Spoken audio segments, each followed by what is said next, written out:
आपने कभी सोचा है कि राजस्थान के एक छोटे से गांव खाटू में ऐसा कौन सा रहस्य छिपा है जो हर साल करोड़ों श्रद्धालुओं को वहां खींच लाता है? आखिर ऐसा क्या है उस मंदिर में जहां लोग एक सिर की मूर्ति के आगे नतमस्तक हो जाते हैं? क्या आपने कभी सुना है कि किसी व्यक्ति ने युद्ध में जाने से पहले अपना सिर दान कर दिया हो और वो सिर बिना शरीर के पूरी महाभारत का युद्ध देखता रहा, और यही सिर आज खाटू धाम में एक भगवान के रूप में पूजित है? यह कहानी कोई साधारण देवता की नहीं, यह कहानी है बारबरीक की, घटोत्कच के पुत्र की, एक ऐसे वीर की जिसे श्री कृष्ण ने स्वयं कलयुग का भगवान घोषित किया था। लेकिन सवाल यह है, क्यों? बर्बरीक ने ऐसा क्या किया कि कृष्ण को उनका सिर मांगना पड़ा? और क्या सच में खाटू श्याम वही बारबरीक हैं? हर साल फागुन महीने में करीब 1 करोड़ से ज्यादा श्रद्धालु खाटू श्याम के दरबार में हाजिरी लगाते हैं। कई लोग दावा करते हैं कि उनके यहाँ जाने भर से उनकी अधूरी मनोकामनाएं पूरी हो जाती हैं। किसी को नौकरी मिलती है, किसी को संतान सुख, तो कोई मृत्यु के मुंह से लौट आता है। क्या यह केवल संयोग है या खाटू श्याम जी में वाकई कोई अलौकिक शक्ति है? खाटू श्याम के मंदिर के भीतर एक अनोखा वातावरण रहता है। वहां की मूर्ति केवल एक शीश है, लेकिन उसमें इतनी ऊर्जा है कि लोग उसके सामने घंटों ध्यान में बैठे रहते हैं। कुछ लोग बताते हैं कि उन्होंने वहां दिव्य प्रकाश देखा, कुछ कहते हैं कि उनके शरीर में कंपन महसूस हुआ। क्या यह केवल श्रद्धा है या विज्ञान की पहुंच से बाहर कोई शक्ति? और ये भी सोचिए, क्यों कहा जाता है कि जब कलयुग में अधर्म चरम सीमा पर पहुंच जाएगा, तब यही श्याम बाबा नील घोड़े पर सवार होकर युद्ध के मैदान में उतरेंगे? क्या यह केवल एक प्रतीकात्मक विश्वास है या किसी आने वाले महायुद्ध का संकेत? इतिहासकारों के पास इसके जवाब नहीं है और विज्ञान की भाषा यहां मौन हो जाती है। लेकिन लाखों भक्त कहते हैं, हारे का सहारा खाटू श्याम हमारा। जो भी श्याम के दरबार में आता है खाली हाथ नहीं जाता। और सबसे बड़ा सवाल, क्या आज भी खाटू श्याम मंदिर में रात को वह सिर सोता है? क्या मूर्ति में कोई चेतना है, कोई दिव्य ऊर्जा? इन सारे सवालों के जवाब आपको इस डॉक्यूमेंट्री में मिलेंगे। हम जाएंगे उस भूमि पर जहां कृष्ण ने बारबरीक की परीक्षा ली थी, उस इतिहास में जहां युद्ध से पहले एक सबसे बड़ा बलिदान हुआ था, और उस मंदिर तक जहां हर धड़कन श्याम नाम का जाप करती है। तैयार हो जाइए एक ऐसी यात्रा पर जहां आस्था, इतिहास, विज्ञान और रहस्य सब एक साथ मिलते हैं, खाटू श्याम के दिव्य और रहस्यमयी संसार में। लेकिन उससे पहले अगर चैनल पर नए हैं तो वीडियो को लाइक करके चैनल को सब्सक्राइब जरूर कर लें। ये आपके लिए तो फ्री है, पर इससे हमारी काफी मदद हो जाती है। साल 2019 की बात है। राजस्थान के सीकर जिले का एक व्यापारी दिल्ली के एक बड़े अस्पताल में जिंदगी और मौत की जंग लड़ रहा था। डॉक्टरों ने जवाब दे दिया था, अब बस चमत्कार ही बचा सकता है। घर वाले टूट चुके थे, लेकिन तभी उस व्यापारी की पत्नी ने एक फैसला लिया। वो सीधा खाटू श्याम जी के दरबार पहुंची। आंखों में आंसू, हाथ में नारियल और दिल में एक ही संकल्प, हे श्याम बाबा, अगर मेरे पति को जीवन दान मिला तो मैं हर साल आपके दरबार में सेवा करूंगी। कहते हैं अगले ही दिन उस व्यक्ति की हालत में चमत्कारी सुधार हुआ। डॉक्टर तक हैरान थे, लेकिन यह सिर्फ एक कहानी नहीं है। ऐसे हजारों किस्से खाटू धाम से जुड़े हैं, जहां विज्ञान की सीमाएं खत्म हो जाती हैं और आस्था शुरू होती है। राजस्थान की तपती रेत पर जब सूर्य की किरणें पड़ती हैं, तो लगता है मानो इतिहास की कोई सुनहरी परत जाग उठी हो। इस पावन भूमि की हर सांस में कोई न कोई गाथा बसी हुई है। इन्हीं गाथाओं में एक है खाटू श्याम की। सीकर जिले में बसे इस मंदिर को लेकर केवल श्रद्धा ही नहीं, रहस्य भी जुड़ा है। कहते हैं यह मंदिर केवल एक पूजा स्थल नहीं, बल्कि एक ऐसी जीवित गाथा है जो आपको महाभारत काल से जोड़ती है। एक ऐसे योद्धा से मिलवाती है जो युद्ध में लड़ने नहीं, सिर कटाने आया था। एक ऐसा वीर जिसने श्री कृष्ण की एक परीक्षा के लिए अपना शीश तक समर्पित कर दिया, वो भी हंसते हुए। क्या आपने कभी सुना है कि किसी का कटा हुआ सिर युद्ध भूमि देखता रहा और फिर वर्षों बाद वही सिर कलयुग में भगवान बन गया? यह वही स्थान है जहां सिर की पूजा होती है, शरीर की नहीं। जहां मंदिर के गर्भगृह में कोई सामान्य मूर्ति नहीं, बल्कि एक ऐसा सिर विराजमान है जिसे वर्षों तक जमीन के नीचे दबा रखा गया था। क्या वाकई वह कुंड जहां से यह मूर्ति निकली आज भी दिव्य ऊर्जा से भरा हुआ है। और यह कैसे संभव है कि उस कुंड में जल का स्रोत किसी को नहीं मालूम, फिर भी वह कभी सूखता नहीं। मंदिर के भीतर कुछ विशेष परंपराएं निभाई जाती हैं, जैसे निशान चढ़ाना। लेकिन क्या आपने कभी सोचा है कि ये निशान केवल एक प्रतीक है या फिर इनसे जुड़ी कोई ऊर्जा वाकई काम करती है? हजारों लोग दावा करते हैं कि उन्होंने खाटू श्याम से कुछ मांगा, निशान चढ़ाया और फिर वो चमत्कार हुआ जिसे वो खुद भी नहीं समझ सके। क्या ये केवल संयोग था या किसी अदृश्य शक्ति की कृपा? इतना ही नहीं, मंदिर से कुछ दूरी पर स्थित है एक प्राचीन शिवलिंग, जिसे औरंगजेब ने तोड़ने की कोशिश की थी। लेकिन कहते हैं जैसे ही उसके सैनिकों ने उस पर वार किया, कुछ ऐसा घटा कि पूरा लश्कर डर के मारे पीछे हट गया। आज भी वह टूटा हुआ शिवलिंग एक चेतावनी बनकर खड़ा है। पर यह कैसा भय था जो एक क्रूर शासक को भी पीछे हटा गया? मंदिर में आने वाले लोग बताते हैं कि वहां पहुंचते ही कुछ महसूस होता है। किसी को स्वप्न में दर्शन होते हैं, किसी को जीवन की सबसे बड़ी समस्या का समाधान मिलता है। और इनमें एक बात समान है, एक अदृश्य उपस्थिति, एक रहस्यमयी शक्ति जो शब्दों से परे है। क्या यह श्रद्धा की शक्ति है या उस स्थान से जुड़ी कोई प्राचीन चेतना? और शायद सबसे चौंकाने वाली बात यह है कि खाटू श्याम मंदिर के भक्त सिर्फ भारत तक सीमित नहीं, इंग्लैंड, अमेरिका, ऑस्ट्रेलिया जैसे देशों से भी लोग यहाँ निशान यात्रा करने आते हैं। यह श्रद्धा किसी भाषा, किसी जाति, किसी धर्म की मोहताज नहीं, बस एक भावना चाहिए, भक्ति। और इस भक्ति में ही छिपे हैं वो प्रश्न जो सदियों से लोगों के मन को कुरेदते आए हैं। क्या खाटू श्याम ही कलयुग के विष्णु अवतार हैं? क्या वो सच में नील घोड़े पर सवार होकर अंतिम युद्ध में उतरेंगे? क्या वो प्रतिमा सच में चेतन है? क्या श्याम बाबा आज भी भक्तों से संवाद करते हैं? क्या उनकी प्रतिमा रात में विश्राम करती है जैसे कोई जीवित सत्ता? इन सभी सवालों के जवाब आपको इस डॉक्यूमेंट्री में मिलने वाले हैं।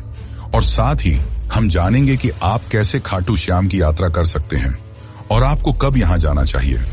यह केवल एक वीडियो नहीं, बल्कि एक यात्रा है, श्रद्धा और रहस्य की, इतिहास और चमत्कार की, और सबसे अहम उस दिव्य अनुभूति की जिसे शब्दों में नहीं बांधा जा सकता।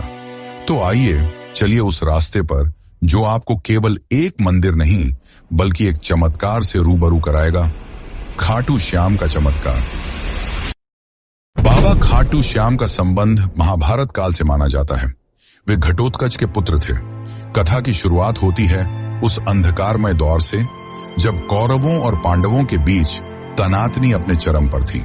हस्तिनापुर का राजमहल राजनीति, द्वेष और षड्यंत्रों का केंद्र बन चुका था। दुर्योधन के मन में पांडवों के प्रति द्वेष दिन ब दिन बढ़ता जा रहा था। उसे यह भय सताने लगा था कि यदि युधिष्ठिर को राज्य मिला तो भविष्य में कौरवों की सत्ता समाप्त हो जाएगी और वह स्वयं एक सेवक बनकर रह जाएगा। इसी भय और ईर्ष्या ने उसे एक भयावह योजना बनाने को प्रेरित किया, पांडवों को समाप्त कर देने की योजना। भीष्म पितामह ने जब धृतराष्ट्र को युधिष्ठिर के राज्याभिषेक का सुझाव दिया, तब दुर्योधन ने धृतराष्ट्र के मन में विष भर दिया। उसने कहा, यदि एक बार युधिष्ठिर राजा बन गया तो फिर कभी यह राज्य हमारे पास नहीं लौटेगा। धृतराष्ट्र युधिष्ठिर को योग्य मानते थे, लेकिन दुर्योधन के आग्रह के सामने वह असहाय हो गए और पांडवों को वाराणावत भेजने का निर्णय ले लिया। लेकिन यह सिर्फ एक यात्रा नहीं थी, यह एक घातक जाल था। दुर्योधन ने वाराणावत में एक महल बनवाया, ऐसा महल जो बाहर से तो वैभवशाली दिखता था, लेकिन भीतर से एक अग्निपाश था। लाक्षागृह यानी वह भवन लाख, चर्बी, सूखी घास और अन्य ज्वलनशील वस्तुओं से बना था। उसका इरादा था कि एक रात जब पांडव गहरी नींद में हों, उस महल को आग लगाकर उन्हें सदा के लिए समाप्त कर दिया जाए। लेकिन नियति ने इस षड्यंत्र को असफल करने के लिए एक और योजना रची थी, और उसमें शामिल थे विदुर। उन्हें इस षड्यंत्र का आभास हुआ और उन्होंने पांडवों को गूढ़ संकेतों में आगाह किया।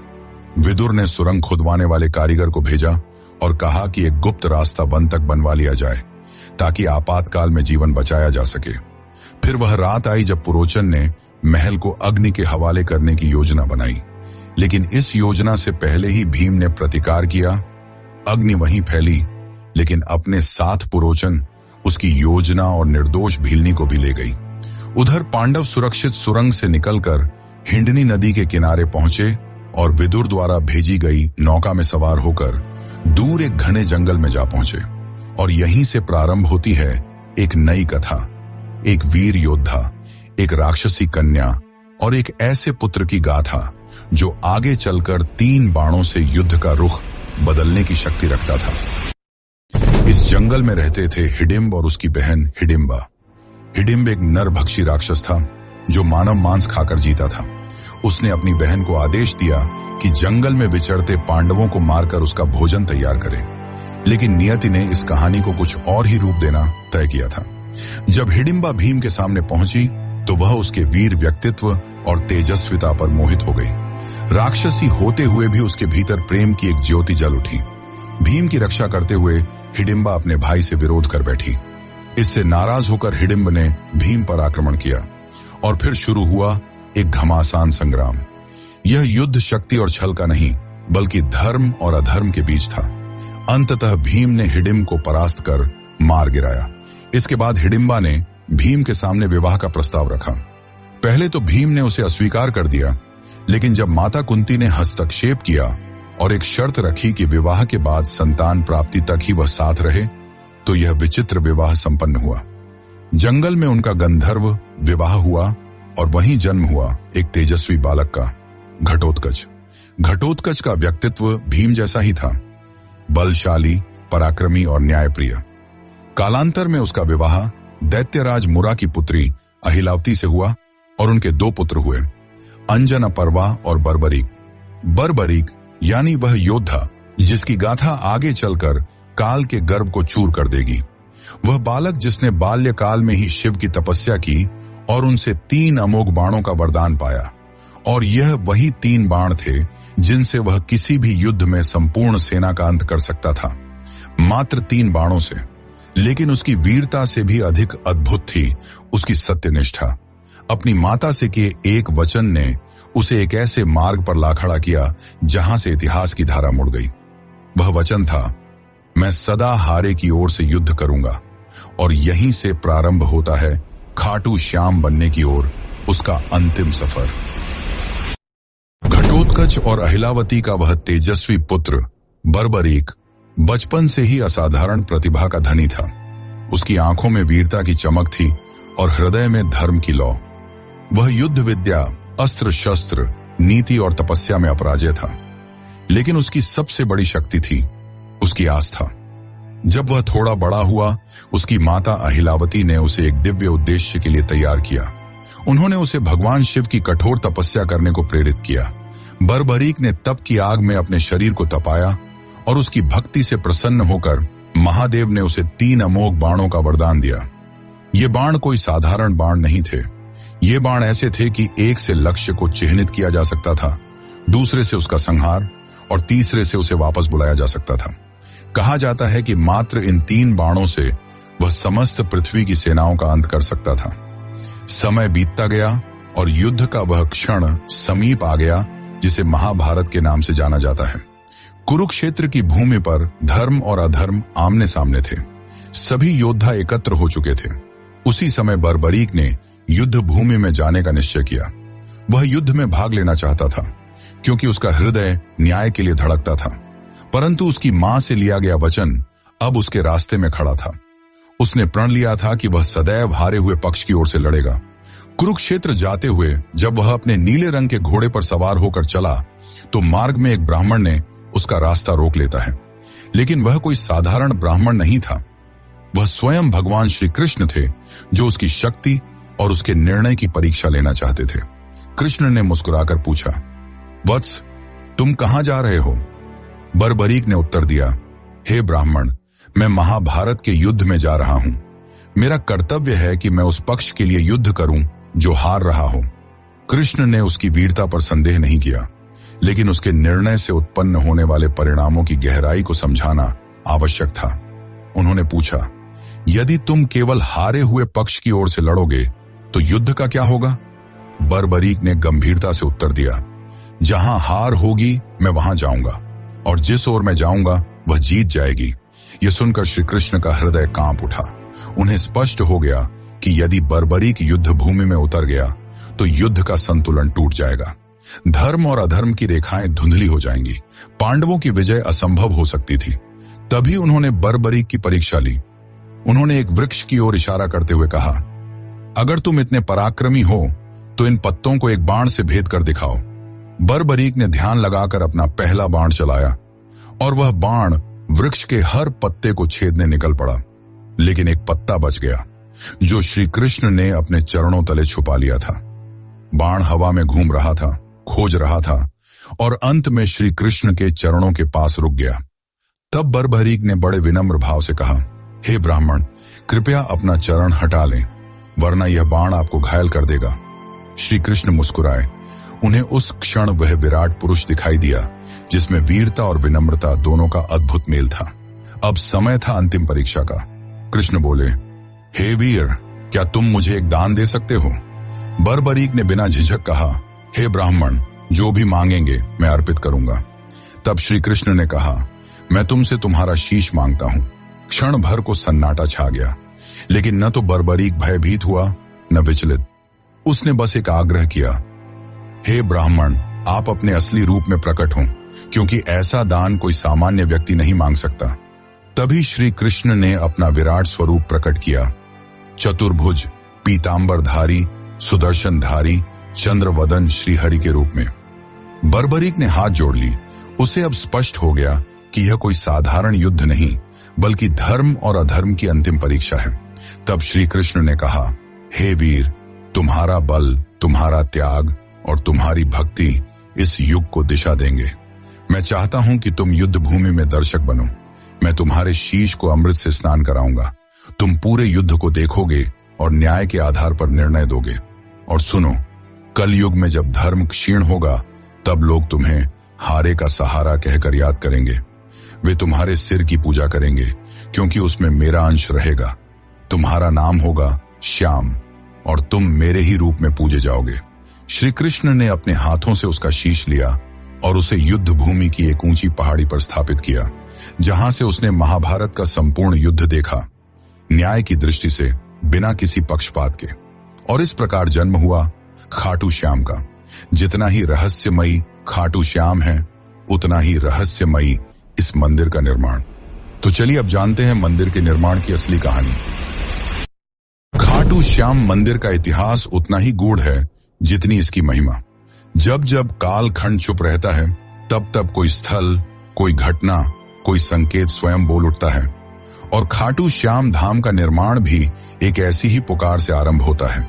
यह केवल ईंट और पत्थरों की रचना नहीं थी, बल्कि यह उस अलौकिक चेतना की पुनः अभिव्यक्ति थी जो कलयुग में मानवता का अंतिम सहारा बनकर अवतरित हुई।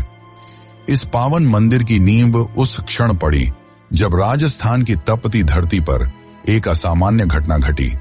कहते हैं यह कोई मंदिर स्थल नहीं था, न ही कोई पवित्र तीर्थ, बल्कि सीकर जिले का एक साधारण सा गांव खाटू।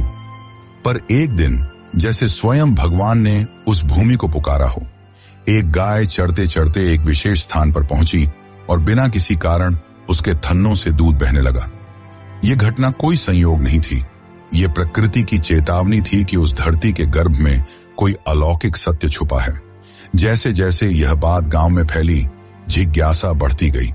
ग्रामीणों ने मिलकर उस स्थान की खुदाई करने का निर्णय लिया और जब मिट्टी की परतें हटती चली गईं, तब वहां से निकला एक दिव्य सिर, एक चमत्कारी मुखाकृति जो देखने में साधारण नहीं बल्कि पूर्ण रूप से तेजस्वी और अलौकिक प्रतीत होती थी। उस सिर के साथ कोई आवाज नहीं थी, कोई शब्द नहीं थे, लेकिन फिर भी मानो उसने सबको पुकारा, एक मौन संवाद की तरह। ग्रामीणों ने उस सिर को एक सम्मानित ब्राह्मण को सौंप दिया। उन्होंने उसे अपने घर ले जाकर श्रद्धा से पूजन करना प्रारंभ किया, बिना यह जाने कि आगे क्या करना है। कई दिन बीते। पूरा गांव प्रतीक्षा में था कि अब इस दिव्यता का मार्गदर्शन कौन करेगा। तभी उस रात्रि को खाटू के तत्कालीन शासक राजा रूप सिंह चौहान को एक दिव्य स्वप्न आया, जिसमें स्वयं श्याम बाबा ने आदेश दिया कि मेरे इस स्वरूप के लिए एक मंदिर का निर्माण करो। अब मैं इस स्थान पर वास करना चाहता हूं। समय आ गया है। राजा की आंख खुली और उनके अंदर किसी और ही ऊर्जा का संचार हो चुका था। सुबह होते ही उन्होंने अपने शिल्पियों और पुरोहितों को बुलाया और उस स्थान पर एक भव्य मंदिर के निर्माण का आदेश दिया। इतिहासकार मानते हैं कि यह वर्ष 1027 ईस्वी का काल था, जब फाल्गुन शुक्ल एकादशी के पावन दिन, ठीक उसी दिन जब बाद में खाटू श्याम का विशाल मेला लगने लगा, उस दिव्य मस्तक की प्रतिष्ठा विधिवत की गई।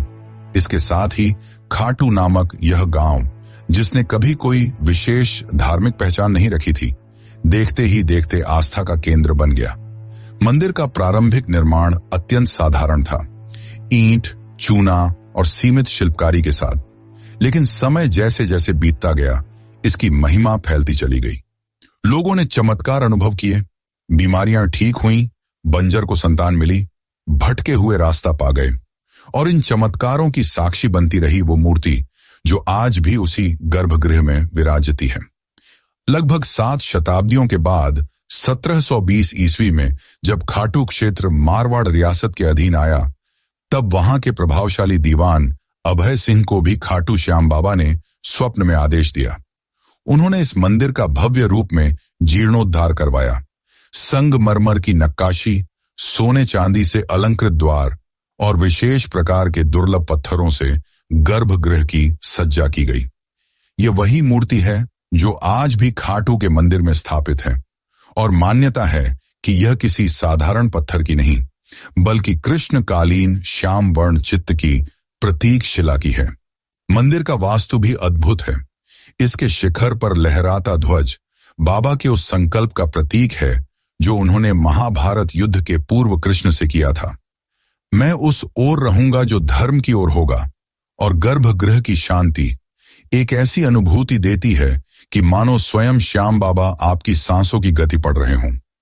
खाटू श्याम मंदिर आज न केवल एक धार्मिक स्थल है, बल्कि एक जीवित परंपरा है।